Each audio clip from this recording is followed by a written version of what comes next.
अस्सलाम वालेकुम। बाजार जैसा अचार गोश्त किस तरह से बनाया जाता है, टेस्ट लाजवाब होगा, जायका मज़ेदार और बहुत ही सिंपल और आसान तरीका है। तो रेसिपी को फुल वॉच कर लीजिएगा। रेसिपी स्टार्ट करते हैं। बिस्मिल्लाहिर्रहमानिर्रहीम। यहाँ पर मैंने एक पैन ले लिया है, उसके अंदर डालूंगी ऑयल, तकरीबन आधा कप से ज़्यादा ऑयल डाल लीजिएगा। साफ़ सुथरा धुला हुआ चिकन इसमें ऐड कर दीजिएगा और उसको बहुत ही अच्छे से फ्राई कर लीजिएगा। तो बस यहाँ पर हम बिल्कुल देगी स्टाइल ज़बरदस्त अचार गोश्त बना रहे हैं, और वो भी मेरे स्टाइल से। बहुत ही आसान तरीका है, बहुत ही ज़बरदस्त तरीका है। तो बस आपने क्या करना है, गोश्त को बहुत ही अच्छे से ऑयल के अंदर फ्राई करना है। गोश्त अपना पानी रिलीज़ करेगा, उसी के साथ आपने डाल देना है अदरक लहसुन। अदरक लहसुन को बहुत ज़्यादा फाइन चॉप करके मत डालिएगा। आपने इसको मोटा मोटा सा दरदरा सा कूट के इसमें शामिल करना है, और उसके बाद इसको भी अच्छे से फ्राई कर लीजिएगा। तो बस यहाँ पे अदरक लहसुन के साथ मैं चिकन को बहुत ही अच्छे से फ्राई कर लूँगी। तकरीबन 30 सेकंड लाजमी आपने इसको फ्राई करना। उसके बाद हम इसमें डालेंगे कुछ मसाले। तो यहाँ पर मैं बेसिक मसाले डालूँगी, लेकिन ये ज़रूर डालिएगा, आपका अचार गोश्त बहुत ज़बरदस्त बनेगा। तो बस यहाँ पे मैंने ले लिए थे तकरीबन कुटे हुए मसाले, कुटा हुआ ज़ीरा, कुटा हुआ धनिया, कुटी हुई सौंफ और कुटी हुई मिर्चें।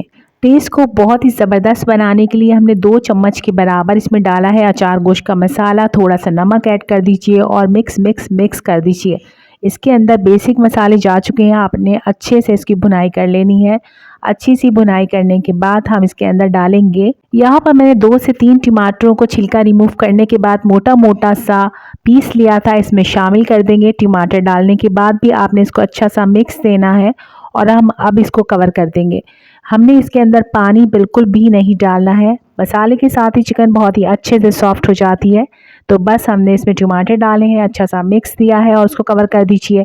मीडियम फ्लेम के ऊपर 10 मिनट लाजमी पकाइए। यहाँ पर हम अचार गोश्त बना रहे हैं, तो अचारी मिर्चें तो लाजमी चाहिए। तो बस आपने इस तरह की मीडियम साइज़ की मिर्चें ले लेना है, उसको वॉश करके ड्राई कर लीजिए। अचार गोश्त का मसाला 2 चम्मच के बराबर है। आधा लेमन उसमें अच्छे से स्क्वीज़ कर लीजिए। मिक्स कर लीजिए और मिर्चों के अंदर भर लीजिए। तो ये अचारी मिर्चें तैयार हो जाएंगी, लास्ट में हम इसको इस्तेमाल करेंगे। तो यहाँ पर मैं आपको चेक करवा दूं कि टमाटर अच्छे से सॉफ्ट हो चुके हैं, मसाला अच्छे से भुन चुका है। तो हमने इसको मिक्स देना है। अब इसके अंदर हम एक चीज़ और ऐड करेंगे, जिससे बिल्कुल ज़बरदस्त हमारा ग्रेवी तैयार होगी। तो बस हमने डालना है इसके अंदर 1 कप के बराबर दही। दही को बहुत ही अच्छे से फेंट के डालिएगा, इससे इसके अंदर लम्स नहीं बनते और बहुत ही ज़बरदस्त स्मूथ हो जाती है।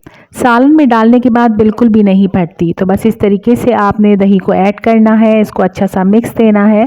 50% चिकन हमारी गल चुकी है, मज़ीद 50% बस इस तरीके से गल जाएगी। कवर कर दीजिए। 10 से 15 मिनट के बाद आप देखेंगे कि चिकन बहुत अच्छी सी गल चुकी है और ऑयल सेपरेट नज़र आ रहा है। तो बस इस टाइम पे हम डालेंगे ब्राउन प्याज। तो मैंने प्याज को पहले से ब्राउन कर लिया था, इसको चूरा कर लीजिए। और जिस तरीके से हम कोरमे के अंदर प्याज डालते हैं, तो बस यहाँ पे प्याज की क्वांटिटी बहुत ही कम रखिएगा। एक बड़ी प्याज डाल दीजिएगा, चूरा करने के बाद शामिल कीजिएगा। इसके अंदर अच्छी सी ग्रेवी बन जाती है। अगर आप प्याज डालना ना चाहें तो स्किप कर सकते हैं, लेकिन प्याज डालेंगे तो अच्छा फ्लेवर आएगा।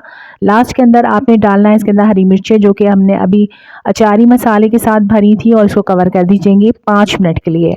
तो बस यहाँ पर मैं आपको दिखा दूँ कि 5 मिनट के बाद ज़बरदस्त और मज़ेदार सा अचारी गोश्त तैयार है, बिल्कुल बाजार जैसा और बिल्कुल देगी स्टाइल। तो बस यहाँ पर बहुत ही मज़ेदार और टेस्टी सा हमारा अचार गोश्त तैयार है। आपने इसको ज़रूर ट्राई करना है, ये कितना मज़े का बना है।